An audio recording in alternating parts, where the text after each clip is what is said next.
Okay, we'll get started. It's 5:30.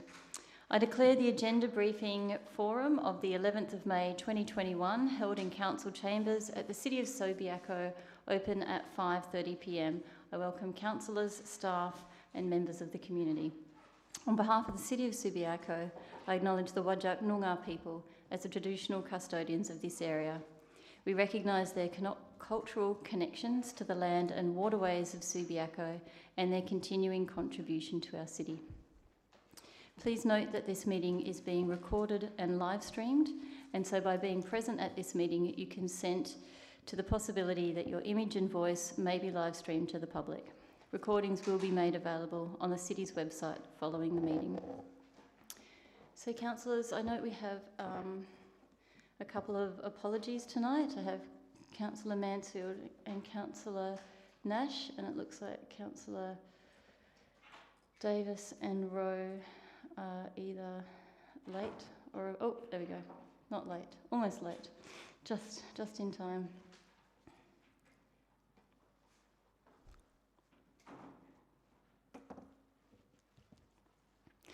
So we'll go to item 3, disclosures of interest. Do I have any disclosures of interest for this evening?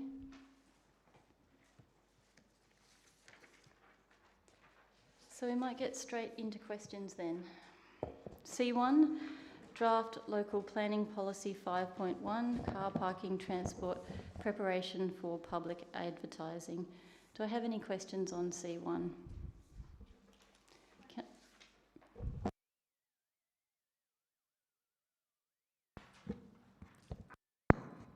Yes, thank you. Through you, Mayor. I think what's come through with problems around parking is, and I'm just wondering if we've kept up to date with this just generally, is the need for childcare and having a car to go and pick up your son, daughter after work or before work and so on. And that's why public transport and those alternative systems and bikes is really breaking down. So I'm wondering if now we are being strong enough about the amount of parking that we are providing. And so that's just one question out there. I'm sorry if I didn't pick it up in my reading, but I know we are now letting off these larger commercial developments from providing the parking that we used to require because we're trying to break down in congestion, but people still driving in, and then they're putting pressure on streets and other forms of parking. So have we come to a sort of a ratio understanding where commercial businesses must at least provide a certain percentage towards parking? So that's my first question. Thank you. I'd like to take that question. Manager for Planning Services. Thank you, and through you, Mayor Taylor. Yes, our parking ratios have been updated in Local Planning Scheme number 5.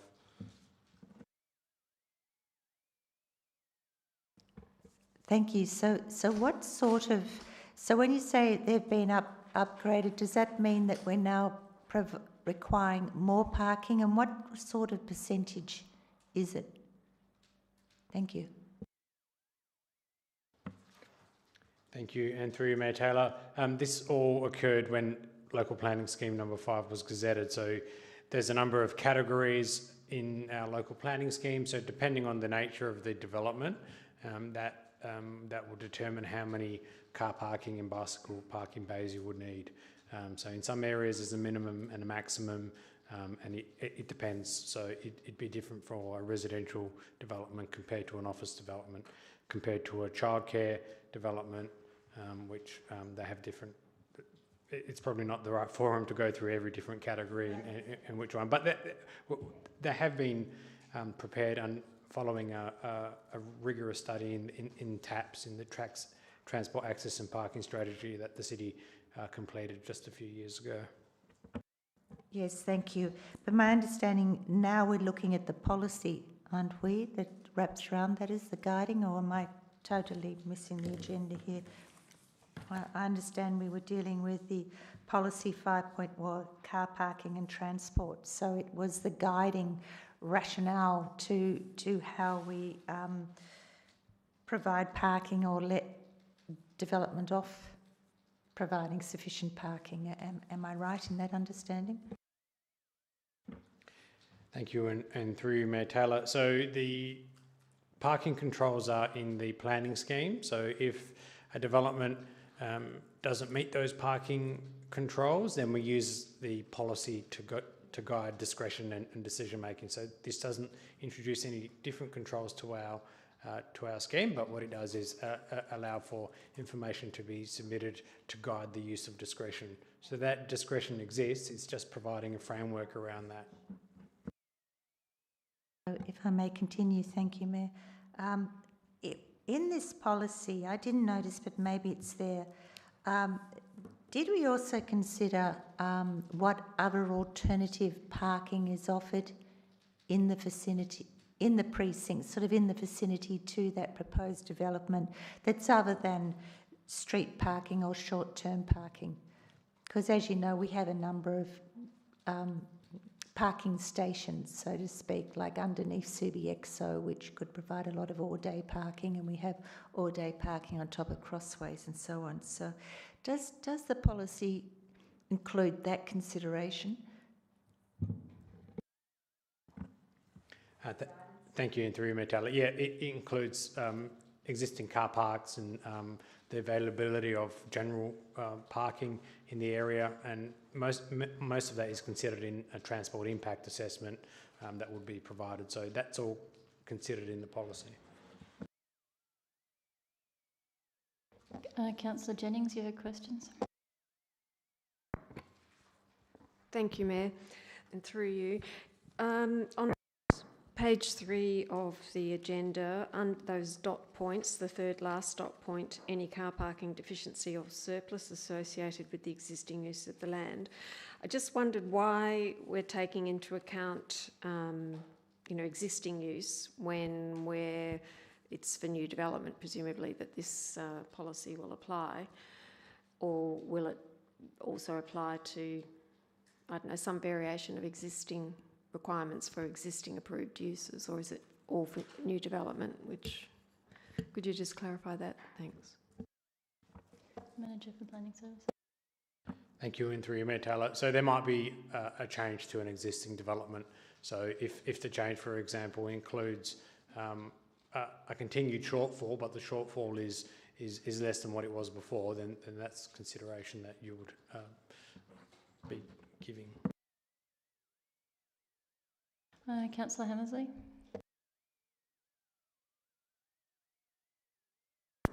Thank you. Yes, I was just looking at the attachment number 1 of C1, which is the actual policy.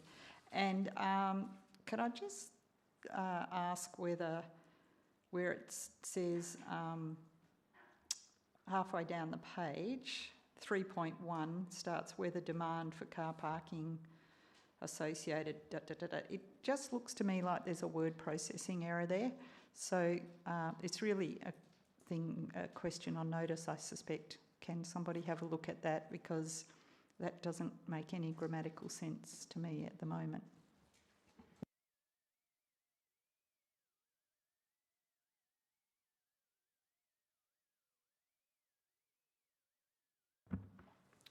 Thank you, and through you, Mayor Taylor. Yep, we'll take that on notice, and if it's a simple grammatical error, then even if it's passed, we can consider just quickly changing that before it's advertised.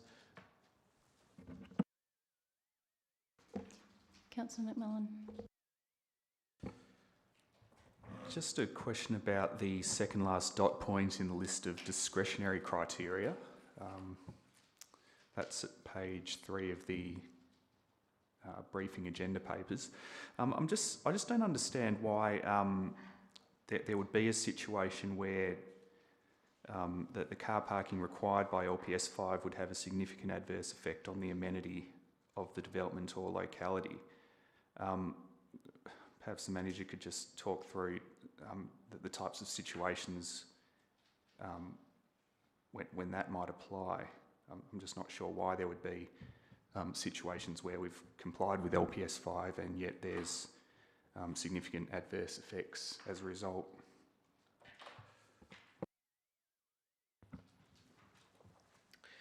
Thank you, and through you, Mayor Taylor.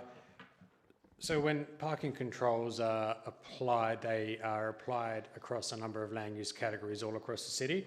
So what this one does is, this provision would allow for everything to be considered on a case-by-case basis, as it does in any event, and to ensure that, you know, if there are car parking controls or additional standards required, especially if there is an addition to a building, how that could actually impact what's currently there at the moment and or what's proposed and land uses around it. And really it's there because car parking controls are applied by land use, by category across the whole city, and it allows for a more detailed assessment to be done on the proposal that's submitted. Further questions on C1? I'll move to C2 then. Oh, yep. I think I'm on the right one, C1, is it? Talking about the area of the... I'm just wondering if staff could clarify the application of this 400 square metres that was noted. Does that 400 square metres to be... It's the next one, sorry. I've come... Well, if there's no more questions on C1, we'll move to C2. So perhaps Councillor Rowe, you want to ask it on that one? Thank you, Mayor. There's a notation, as I say, about 400 square metres being a limit to the consideration for car parking concessions, and I was just wondering if that is applied to if you had multiple tenancies in a building, whether you're talking about the total rented area or applicable area, or is it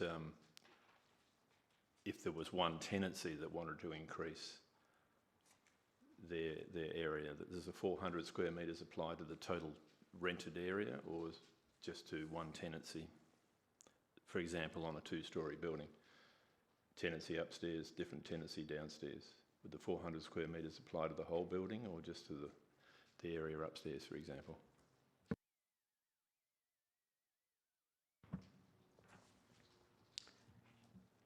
Thank you, and through you, Mayor Taylor.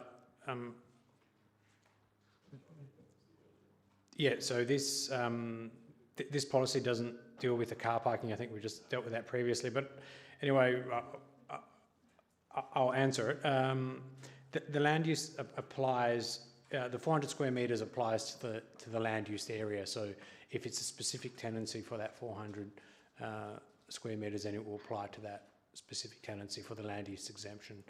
Where there are multiple tenancies or changes that combine them, it applies to that total area, and that's clarified in that provision. Just because I really do want us to be a little transparent on what we're answering questions on, I'm just confirming that we do have some on C2, page 8, we're talking about changing the discussion around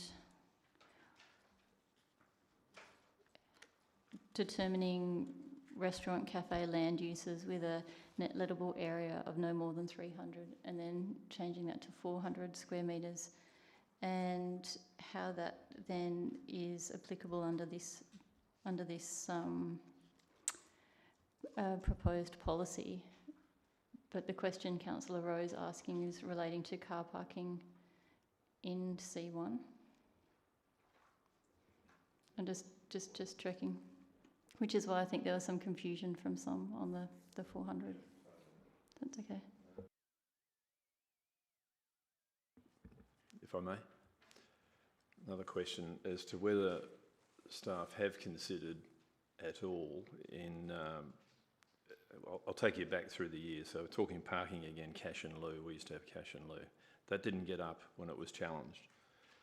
So while we're mixing this up, because it's kind of related as well, because different uses in C2 used to apply to different car parking requirements, depending on whether it was a cafe or a normal retail or a tavern. So it's all part of the same story. But we seem to have surrendered in the car parking area, and I was on the JDAT for years, and some larger applications came in where there was a ridiculous shortage in the CBD of parking. And one consideration that I have been thinking about for a few years was, if it's physically difficult with an established building, or maybe rarely with a new building or partial new building, whether there could be an application in lieu in a rateable fee. So you're still allowing a redevelopment to happen, which is what this is all about, these two points are all about. But instead of cash in lieu, which didn't stand up at SAT when it was challenged, could you apply a fee going forward in the rates? Has anyone considered that? So there would be one way. So the obvious thing is, who's going to provide the parking in the long term? And we've been talking about this for years. Who's going to provide it? We are. Can we get more land? Very difficult. Look at Hay Street. You're going to find some land up there to knock down buildings and put in parking. But we have got some established car parks where you could increase the amount of parking on those sites, but that costs money. So you're sort of amortising the fee and the collection of money to go towards the city providing the increased parking. Because as I say, we've been challenged on some big sites where the parking was ridiculously short, only because it was vaguely near a railway station or a bus route. Thank you.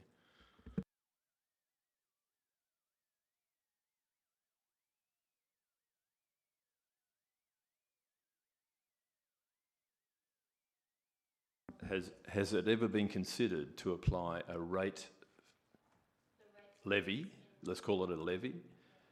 So the development goes ahead, but that site pays a levy for perhaps a certain period of time or whatever. Has anyone ever considered that instead of cash in lieu, which has not stood up when it's been challenged?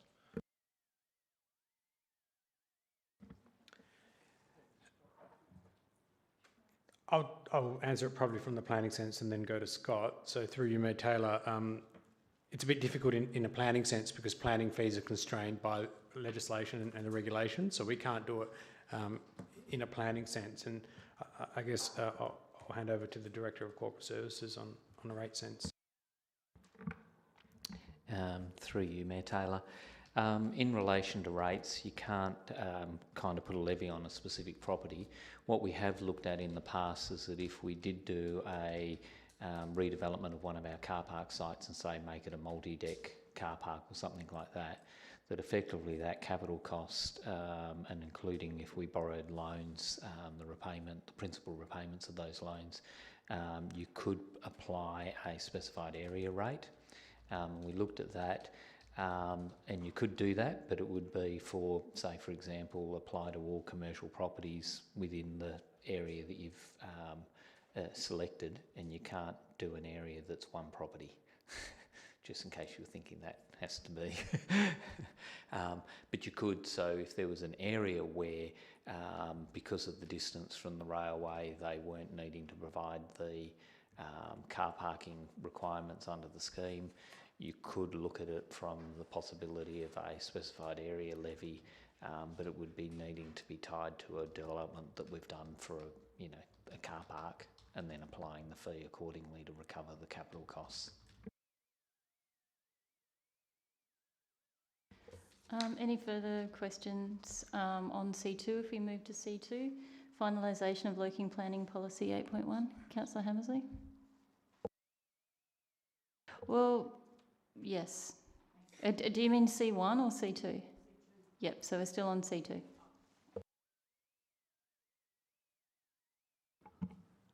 Thank you. I just wanted to clarify a couple of things. So, first of all, I see that we've had LPP 2.28 since September 2016.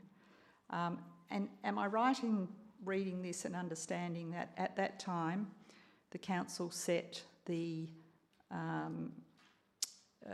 policy, which was that you didn't need to get planning approval at 300 square metres, and what we're talking about here is changing from 300 to 400, so it's a change from the 2016 policy. Manager for Planning Services. Thank you. Through you, Mayor Taylor. Actually, quite the opposite. So, at the time when the policy was adopted by council, it was set at 400 square metres, following a review of the lot and building sizes in the city's town centre.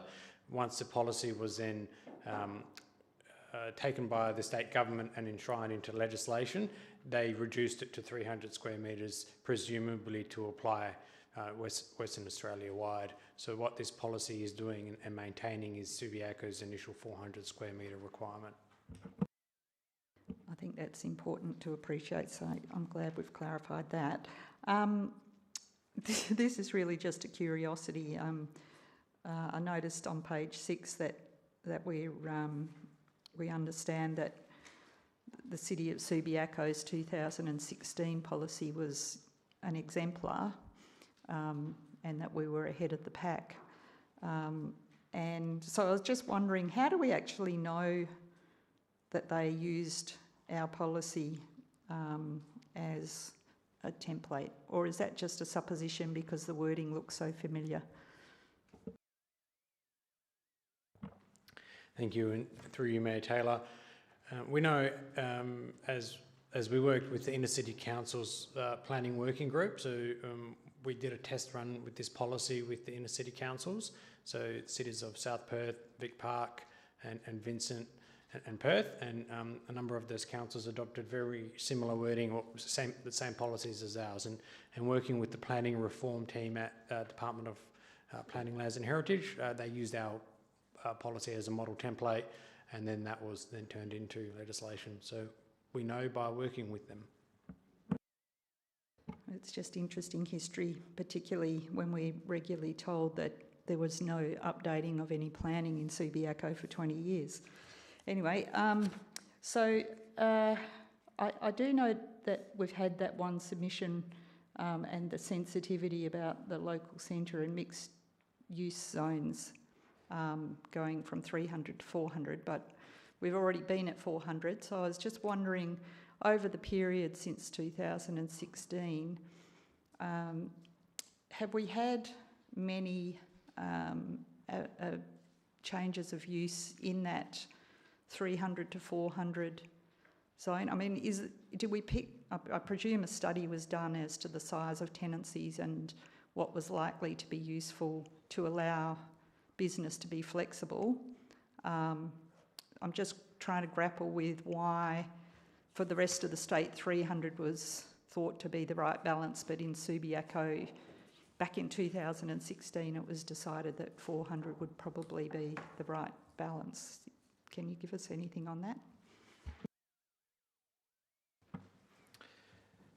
Thank you, and through you, Mayor Taylor. In the previous report that came to council on this local planning policy, there was a discussion on the amount of change of use applications that that were exempted from the need for an application. I can't comment on why the state thought that 300 square metres was more appropriate for a statewide context, but what the legislation does provide is for local governments to change that or increase that, for example, through local planning policies. So all I could say is that this was done based on a review of Subiaco's lot sizes, and perhaps the state government thought taking 100 square metres off would be more relevant. WA wide, I can't give you any more rationale on their thinking there.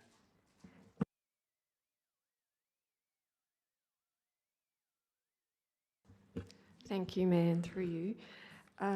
Just leading on from that 300 metres square requirement in the regs. That was going to be my question, is where in the regs does it actually allow us to increase that area to 400? Because that would seem on its face to be inconsistent with the regulations, and therefore I didn't think you could have a policy that was inconsistent. And I am aware of clause 61 2G, which says, you know, we can put any other use that we want to in a local planning policy that applies to the development as a use that does not require development approval. But that talks about uses, not conditions of the use. So perhaps there's another provision, but that was my question. It's just like it seems like it's inconsistent with the regulations, and I didn't think we could, you know, go above that maximum in the table in the regs. Thank you.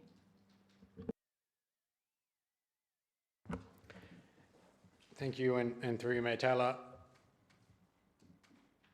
The way that the LPS regulations and have been written is that you can't undermine or go against what those provisions say, and you can provide for an exempted use subject to conditions. So they're not conditions of planning approval, they're just conditions to you having that exempted use. So as long as you go over and above and you don't undermine the intent of that provision, then that is consistent with the LPS regulations.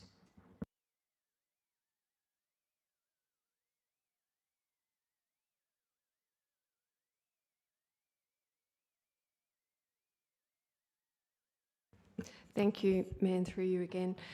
In the regs, in clause 61, in the table that's under the second table, really, that's under 61, is that 3 or 2? Yeah, 61.3, and that's where it's got the same similar uses that we have in our policy: shop, restaurant, cafe, convenience store, consulting rooms, etc. So in addition to the net lettable area provisions in that clause that have 300 metres square, they've got other sort of things that you would say are limitations or whatever. So one of them, the convenience store, so where the store is not used for the sale of petroleum products, for example, we don't have that in our policy. And the consulting rooms, it says no more than 60% of the glass surface of any window on the ground floor of the consulting rooms is obscured glass. And office is not located on the ground floor of a building. So those three things, I think they're all in our policy, not the conditions, but the uses.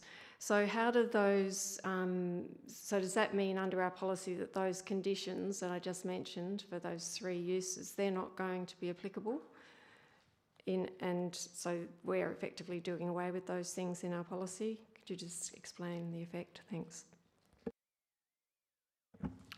Thank you, and through you, Mayor Taylor. So that's all summarised on page 7 of the agenda. So the main differences are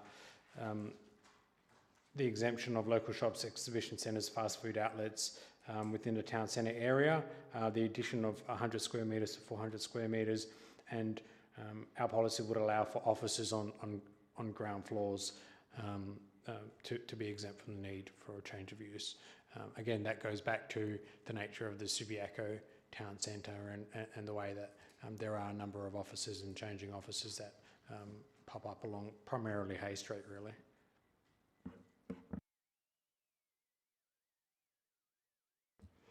Thank you, Mayor, and through you.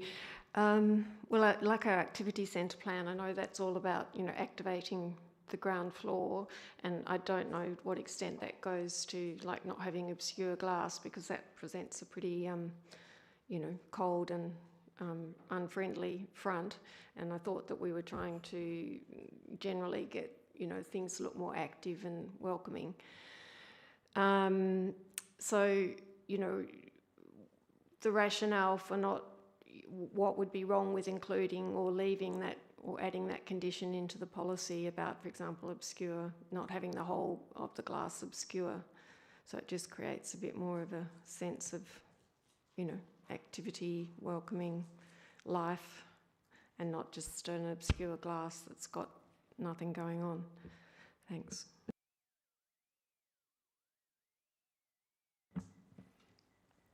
Thank you, and Through Mayor Taylor, I guess that could be a condition that's added. What this policy sought to really do was, in small scale situations, allow for a change of use with the most minimal red tape allowed. Now that's, I guess these conditions have been put on statewide so that they might be easier for other local governments to implement and be more comfortable with. And if you'd like to include those conditions, we can. We do have other policies around advertising and signage, and that would assist us in that regard. So I guess it's just a balance of convenience in attracting new business, making it the easiest place to come and open up a new office or consulting room or shop, rather than the need for additional conditions. But it could be something that we add or consider on there. Councillor Hammersley. Yeah, thank you.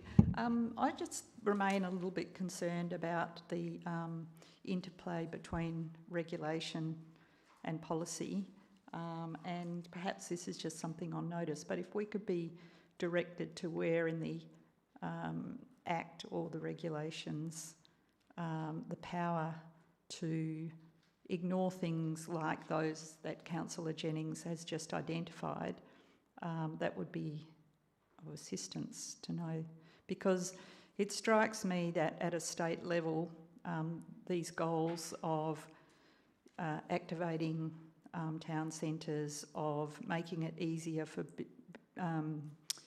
landlords to get tenants in by speeding up things and making it as easy as possible for a change of use, have been looked at very carefully on a statewide basis, and they have come up with pretty comprehensive regulations, which no doubt have had a lot of thought behind them. So I do feel a bit anxious about just ignoring them, because I'm sure there's wisdom in them. So if we could see the source of the power to ignore them, and I think we probably do need to think about getting whether we've quite got the balance right with respect to dropping some of them. So maybe that's a question on notice. Thank you. And through Mayor Taylor, this is a similar approach that we've used in the existing policy, and I guess we'd go back to 61(2)(g) of the Dean provisions, which says that any other use specified in a local planning policy that applies as a use that does not require development approval, and H then follows to say any use of a type identified elsewhere in the scheme that does not require development approval. So there's two provisions in there which exempts any and point to local planning instruments to exempt the need for development approval. Any further questions on C2? We'll move then to C3, disposal of city property by lease, 450 Rockerby Road, Subiaco, the WAPCYC Centre. It's on page 11 of your agendas this evening. Do I have any questions? Councillor Stroud.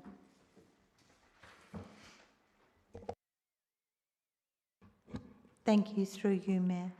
I understand that the West Australian PCYC has been classified as Category D group, and that through discussion a rent of 7,100 plus GST is the proposed rent per annum. I also understand that the PCYC does seem to be responsible for all the maintenance and upkeep and repairs and so on.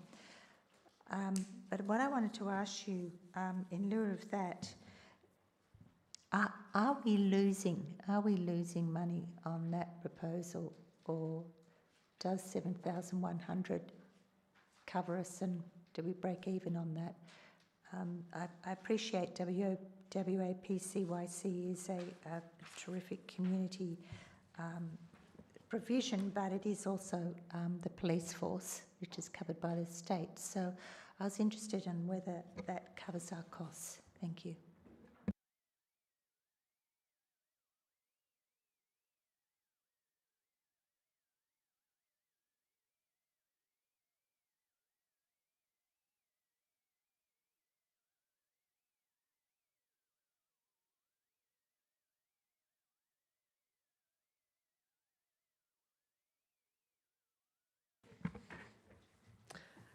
Thank you for that question, Councillor Stroud, and through you, Mayor Taylor. The first point is that as a social property, we're not actually applying a commercial return approach with any of the social tenants. So as a Category D, this is considered to be a reasonable rental return in respect of the PCYC's ability to fundraise and be able to meet that rental. They are a not-for-profit and a charitable organisation that exists separate to the WA Police, although they have got an affiliation, and that's my understanding of their organisational structure. Any further questions on C3? Councillor Stroud? Thank you, through you, Mayor. I don't believe my question was answered. I appreciate we're not seeking commercial return, but I want to know if our costs are covered. Are we breaking even on that property, or are we losing out of that rental arrangement? Thank you. Through you, Mayor Taylor, with all of our social properties, we're not trying to achieve cost recovery in terms of the operation of the facilities. What we've adopted is council approved a social property framework which kind of categorise properties. All of those properties are discounted because of the community social use. So they're not designed to break even, they're quite discounted in relation to the operation of the properties.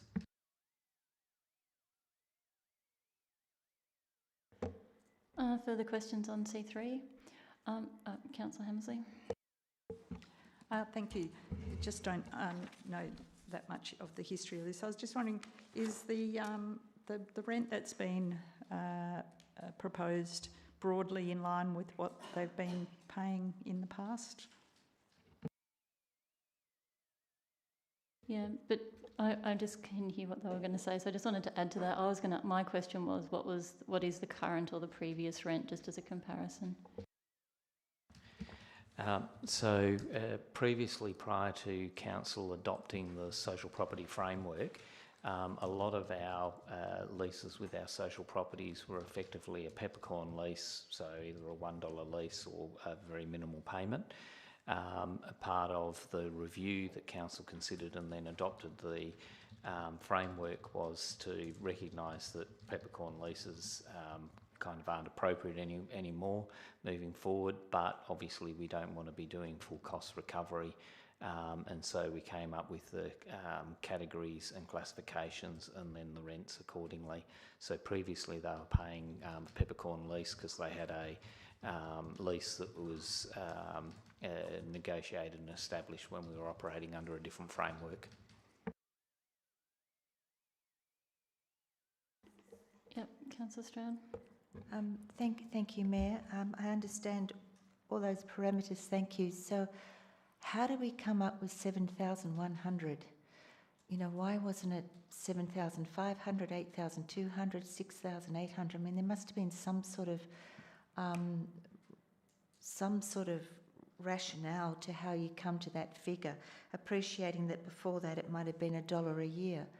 Now it's 7,100. So how did you actually come to that amount, and why that amount?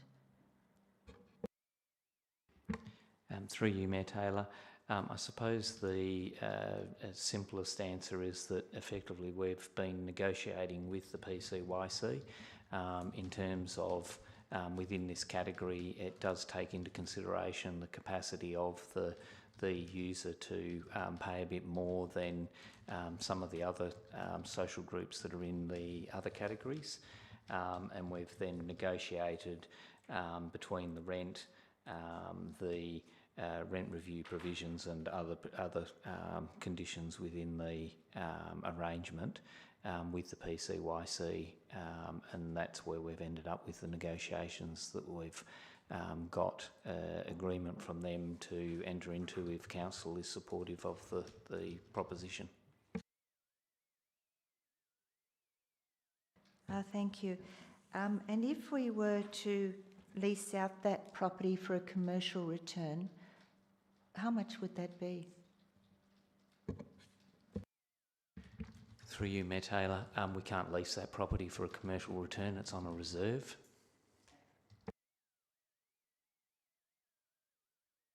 I just had a couple of follow-up questions. So you said it was on a peppercorn lease, but was it $1 a year or just a peppercorn? And you might need to take that question on notice.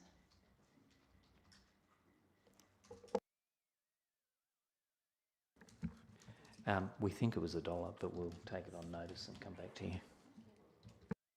And with the peppercorn lease, were they expected to pay the same outgoings or rates, charges, duties and taxes? That's yes, but because it's on a reserve, there's no rates and taxes. Yeah. I'm just reading from the agenda on page 13. Okay. My other question, which I did give a little bit of notice for, just to be helpful, was around the fixed increases of an annual increase of 3.5%. While I appreciate that a fixed increase is a common feature of different tenancies, and it does make it easier because you don't need to argue about what CPI is. Just wondering what led to the number of 3.5, just given that we have stated that as a community, children's sport is really important to us, the accessibility of children being able to access services such that the PCYC would provide, and their priorities around child health and wellbeing. I just was thinking that, you know, an increase from $1 to $7,100 plus GST, and then the increases might just be a little bit on top. So I'm just wondering where how the 3.5 was determined. Through you, Mayor Taylor, the 3.5 is the standard percentage that we've been applying, where we've agreed a fixed increase, which the other parties, especially in terms of social properties, as you've indicated, have a preference for, because it gives them certainty. They understand exactly what the increases are going to be. In relation to moving from the peppercorn, all of our, I think the social property framework was adopted in 2016. And so we worked that through as part of developing that framework with all of our social tenants. And what we were doing was obviously honouring the arrangements that were in place until the expiry of those arrangements at that time. And so this is the first opportunity for the arrangements to change and come under the social property framework.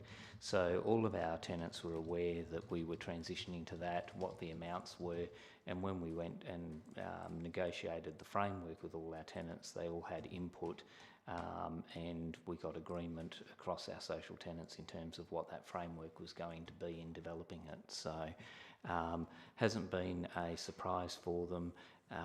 And they've been obviously knowing that it was coming and being able to prepare and adjust accordingly in terms of their operations. Okay, so back in around,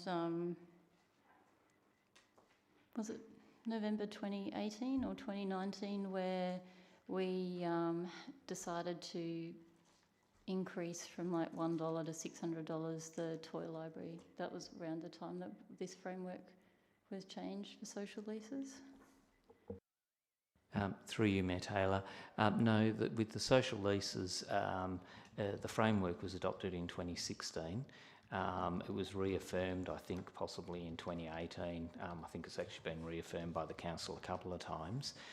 The toy libraries, their arrangements came up. I can't remember exactly the year, but around that time, and we brought to, so November 2019, I've got the date in front of me, and so as part of that we brought back to council, and council considered those arrangements, and I think there was an amendment made and we changed it and just reduced it down, and they were a category A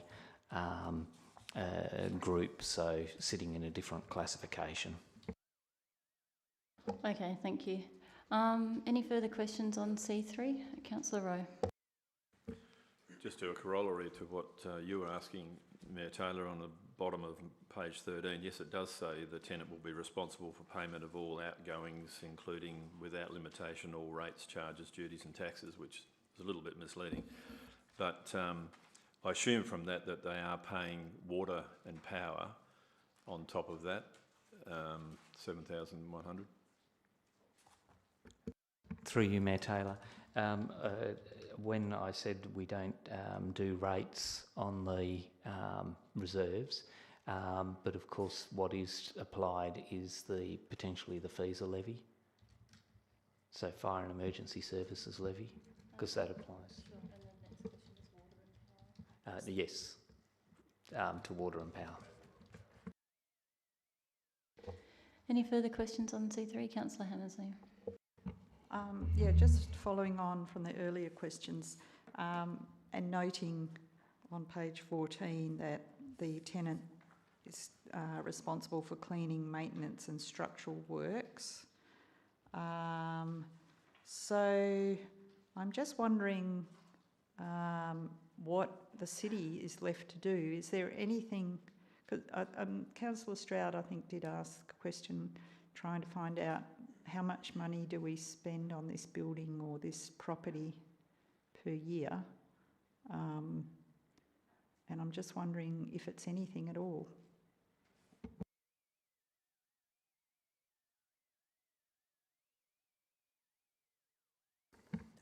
I'll actually take that on notice and we'll just follow up and provide some information to the council.